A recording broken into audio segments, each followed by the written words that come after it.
The book of Daniel. The story is set right after Babylon's first attack on Jerusalem, and they had plundered the city and its temple and taken a wave of Israelites into exile. Among them were 4 men from the royal family of David: Daniel, who's later named Belteshazzar, and his 3 friends who you probably know by their Babylonian names, Shadrach, Meshach, and Abednego. This book tells of their struggles to maintain hope in the land of their conquerors. The book's design seems pretty simple at first. Chapters 1 through 6 contain stories about Daniel and his friends in Babylon, while chapters 7 through 12 contain the visions of Daniel about the future. But this 2-part shape is made even more interesting by another design feature, and that's the book's language. It begins in Hebrew, the language of the Israelites, but chapters 2 through 7 are written in Aramaic, a cousin language to Hebrew spoken widely among the ancient empires. But then in chapters 8 through 12, it goes back to Hebrew. This design shows how chapters 2 through 7 are a coherent section, but it also highlights the importance of chapters 2 and 7 for understanding the later chapters of the book. Let's just dive in. Chapter 1 introduces the basic tension of the first half of the book. Daniel and his friends, they're really wise and capable, and they're recruited to serve in the royal palace of Babylon. But they're pressured to give up their Jewish identity by living and eating like Babylonians and violating the Jewish food laws found in the Torah. So they refuse, and they choose faithfulness to the Torah, and it puts them in danger. But God delivers them, and they end up being elevated by the king of Babylon. After this begins the Aramaic section, which you'll see has this really cool symmetrical design. So first, the king of Babylon has a dream that, it turns out, only Daniel is able to interpret. It's about a huge statue made of 4 types of metal, and it symbolizes a sequence of kingdoms, and the head is Babylon. But then a huge rock comes flying in, and it shatters the statue, and it becomes this huge mountain. Now, this dream is the first of many symbolic visions in the book, and this one introduces the basic storyline of them all. Daniel says that the statue represents a train of human kingdoms following from Babylon, and they will all fill God's world with violence. But one day, God's kingdom will come and will confront and humble the arrogant kingdoms of this world and fill the world with the healing justice of God's reign and rule. After this, chapter 3 tells the famous story of Daniel's 3 friends who refuse to bow down and worship a huge idol statue, which, like the statue in chapter 2, represents the king and his imperial power. And so the friends are persecuted. They're thrown into a fiery furnace, but God delivers them from death, and they're exalted by the king who now acknowledges their God as the true one. After this come a pair of stories about 2 Babylonian kings, the father, Nebuchadnezzar, and then his son, Belshazzar. They're both filled with pride because of their imperial power, and so, like in chapter 2, God warns them both through dreams and then visions, which, also like chapter 2, only Daniel can interpret. He says that both kings are to humble themselves before God, and both kings arrogantly resist. So Nebuchadnezzar is stricken with madness. He becomes like a beast in the field. But then he humbles himself before God, and his humanity returns to him. He's restored as king. This is in contrast with his son, Belshazzar, who doesn't humble himself before God, and he's assassinated that very night. Now, these 2 stories draw this imagery from Genesis chapters 1 and 2 and Psalm 8, where humans are depicted as the royal image of God.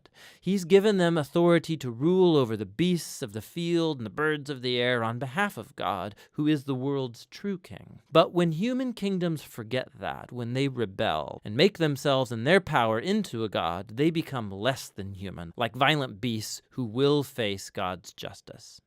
Which brings us to chapter 6, the pair of chapter 3. And this time it's Daniel who's being persecuted because he refuses to pray and worship the king as a god. And so, like the friends, he's sentenced to death and he's thrown into a lion's den. But God delivers him from the beasts, and like the friends, the king exalts Daniel and praises his God, which brings us to chapter 7. It's the pair of chapter 2 and the center of the book where all its themes come together. It's another dream, but it's Daniel's this time. And ironically, he can't understand the dream until an angelic messenger explains it to him. He sees a series of 4 beasts, one like a lion, then like a bear, then one like a winged leopard, each of these symbolizing an arrogant kingdom. And last of all is a super beast, identified as a really evil empire, and it has lots of horns, a common symbol for kings in the Old Testament, and there's one specific horn who is an image of an arrogant king who exalts himself above God and persecutes God's people. Now they are symbolized by a figure called the Son of Man, who's an image for both God's covenant people, but also for their king from the line of David.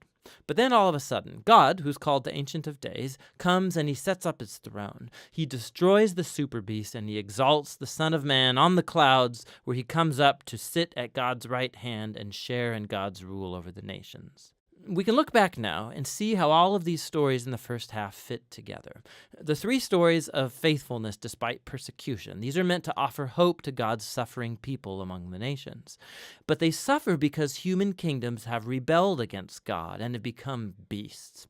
And so these visions encourage patience, that God's people are to wait for him to bring his kingdom and rule over our world and vindicate his suffering people. But it raises the question about when God is going to do that, and that's what these final three visions set out to explore.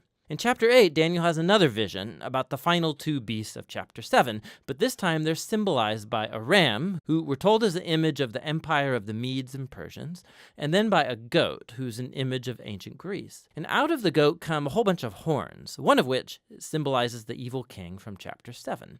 And we're told more about him, that he will attack Jerusalem and exalt himself above God and defile the temple with idols. However, in the end, he will be destroyed by God, who will exalt his people and his kingdom. Now, by chapter 9, Daniel is very puzzled, especially as to when all of this is going to take place. And so he consults the scroll of the prophet Jeremiah, where God said that Israel's exile would only last 70 years. So for Daniel, the 70 years is almost up. And so he asks God to fulfill his promise soon. But an angel comes and informs him that Israel's sin and rebellion has continued.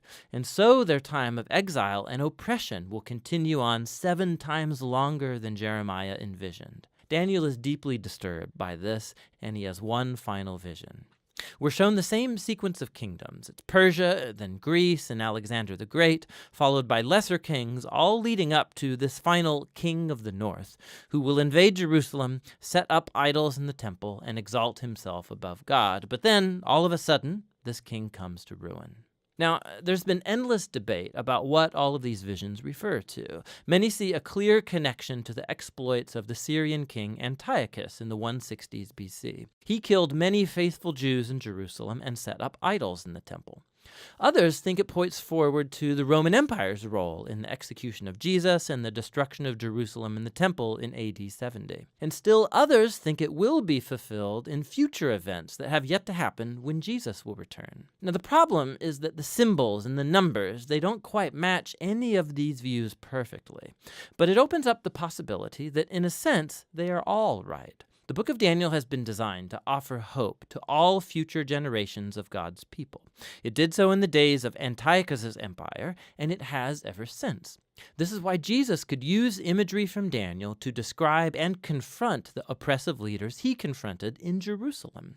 This is why John, the visionary who wrote the Revelation, could adapt Daniel's visions and apply them to Rome of his day and also all future oppressive empires. And so the point of Daniel is that all generations of readers can find here a pattern and a promise.